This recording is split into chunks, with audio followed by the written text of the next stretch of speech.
You may have seen in a previous video that I bought another S2000 subframe, that's this here, and had it modified to fit the Tesla STU. Well, we're at the point now where we've got to remove the existing subframe, this thing here, and of course the subframe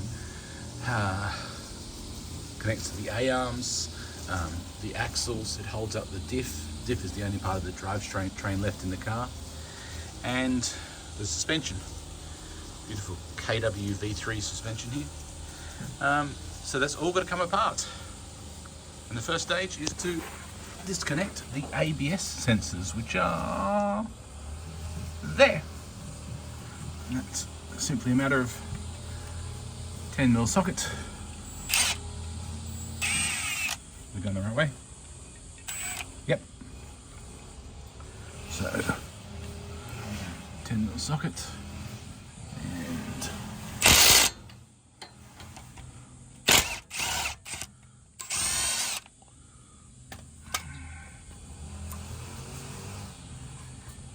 and disconnect.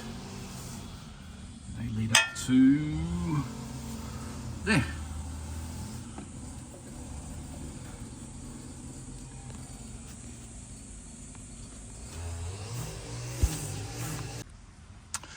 All right, quick overview. Brake caliper is off. It's actually sitting on the floor there. I've removed all the mounts from the A-arms and cross member that hold the cable and the line in place. So they're just loose over the back there, no longer connected to the subframe. What else is there? The ABS sensor is off, of course, and the suspension is disconnected at the bottom there. So do the other side, and then the subframe should drop out. Maybe we'll find something else connected, but that's about it.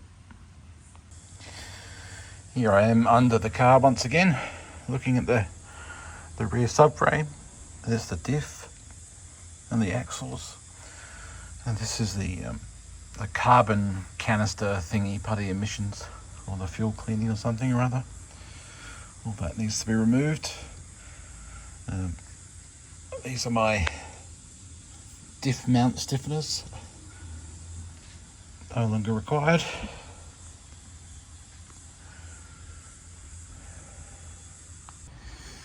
Okay, we've got all the fuel lines disconnected and moved out of the way.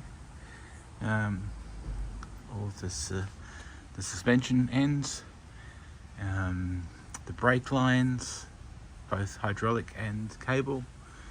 See the brake caliper sitting on the floor. So the only thing holding it up now should be, famous last words, these bolts, bolt, bolt, bolt. So 4 19mm bolts. So let's have a go at releasing it. Oh, I'm using a there's like a I think it's called an ATV jack, but you can use it for jacking up motorcycles and things like that. A couple of cross beams, wooden cross beams, should support the weight of the right center of gravity. We should be able to loosen off those 4 bolts without anything happening. Let's see.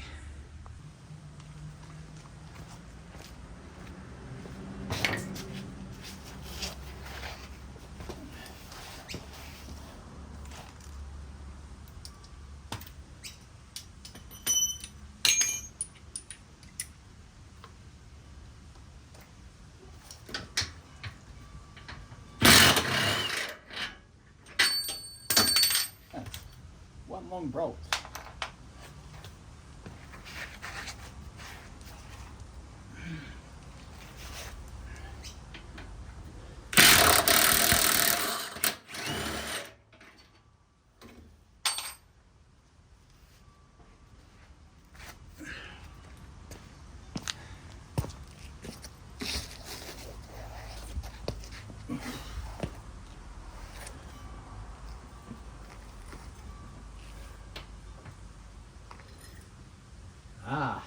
So these are the 19mm ones.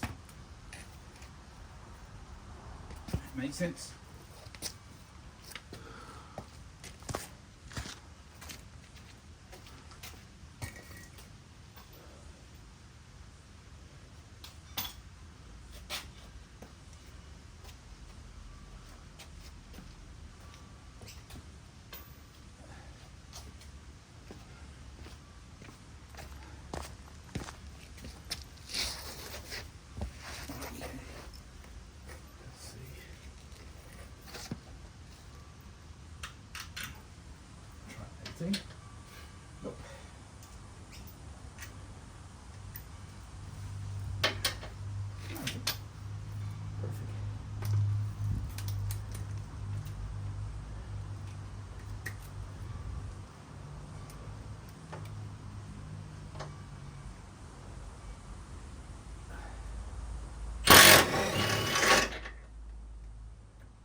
3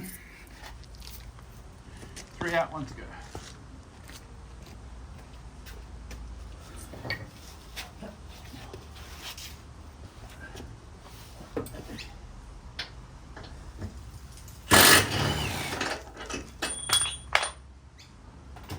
Okay. Theoretically,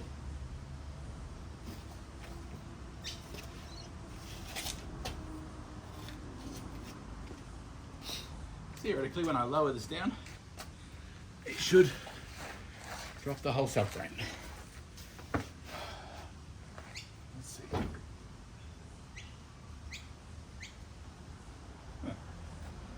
Yeah.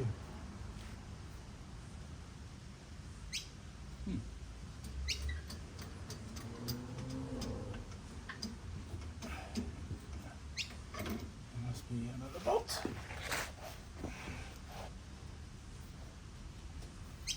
Here. Ah, yes. Hidden away in the middle.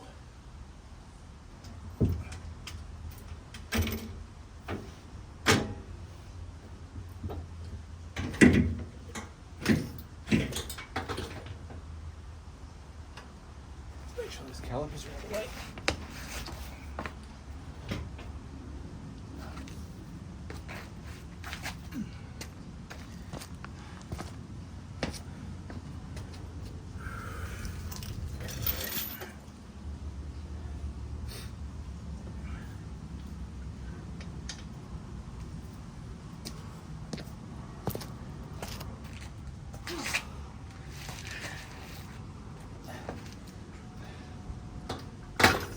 Oops. There's a line there that needs a disconnecting. That's the level sensor.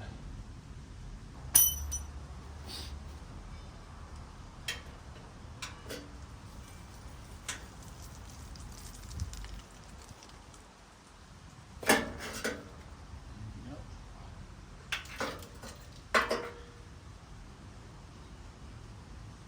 else I can see.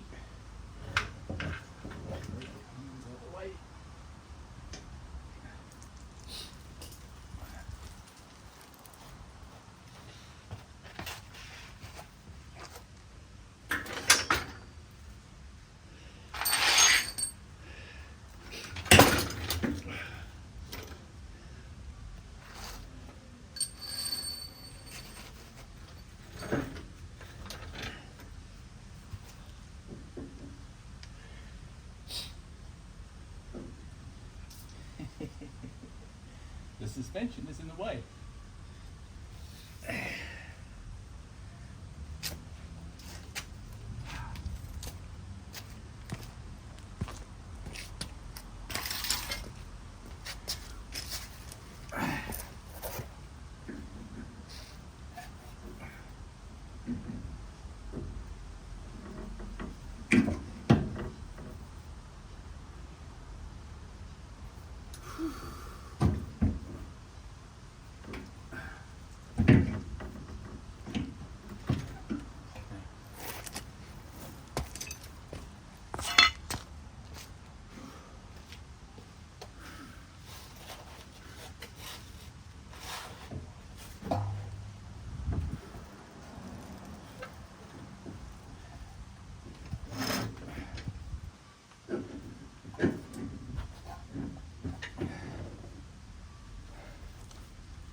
Yay!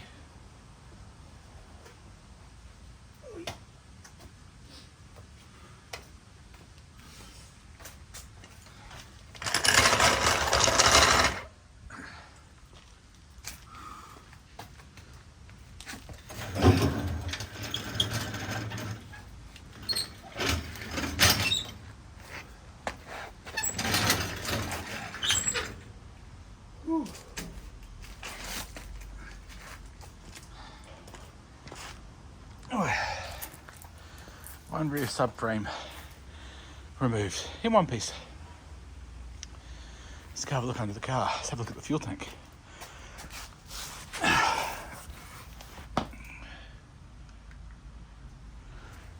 Okay, so there's the fuel tank, and it drops out.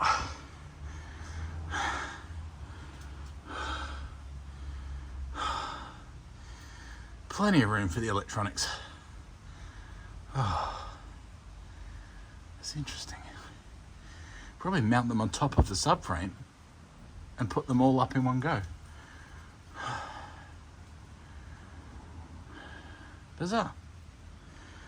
Job well done. Subframe is out. And what that leaves underneath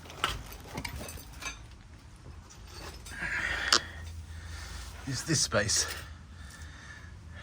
If you look at the back of the tunnel there, you can see the battery ends just before those two, the safety loop mount points. The battery ends just before that.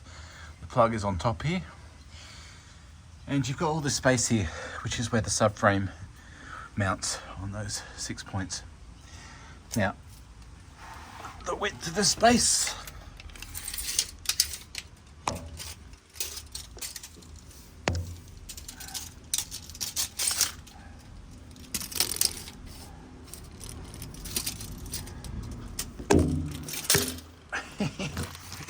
I use my foot to hold it up.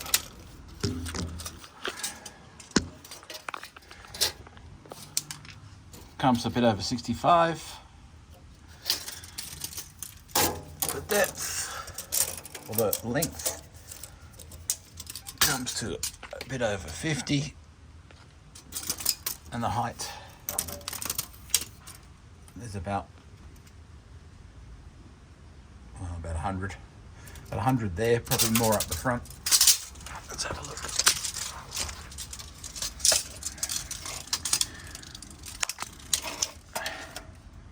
Yeah, it's kind of an obscure kind of space.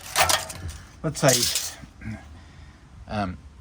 50, 65 by 100, so there's an area big enough for plenty of electronics in the boxes and whatever else. The BMS, the contactor box, and the junction box for all the high voltage can all go in that space.